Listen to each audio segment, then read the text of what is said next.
ธรรมะคือความจริงนะสัจจะคือความจริงโมเมนต์บ่จริงนะธรรมะคือความจริง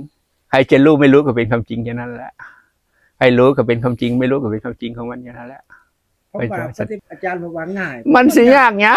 งเจ้าบ่เข้าใจเจ้าบ่เข้าใจก็ไล่ศีลพัตตประมาทลูกๆคำๆอย่างนั้นแหละไปบ่ศีลพัตตประมาท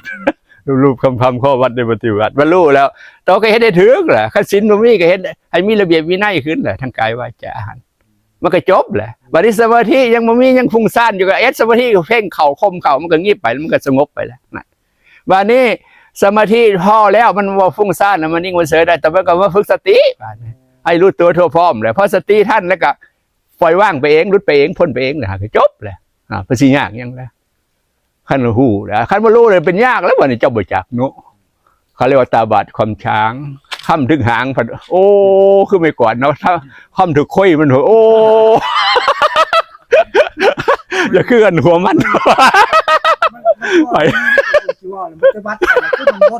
ย้อนนี่จะไปจักว่าจะว่าตาบอดคำช้างรถพุทธบ่รถมันก็วนไปตาบอดคำช้างเจ้าบ่จักขั้นตอนมันบ่จักระบบมันก็เลยวนไปวนมาตันวนตันอย่างแล้วพอเจ้าบ่จักเนาะว่าจะทุกอย่างมันต้องรู้จึงไปได้นะเฮ็ดหยังคือกันต้องรู้นะ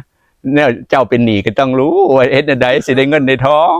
ยังมาแก้หนี้ได้บ่รู้เจ้าก็มีแต่เพิ่มหนี้จัดกุ้งหอดเนี่ย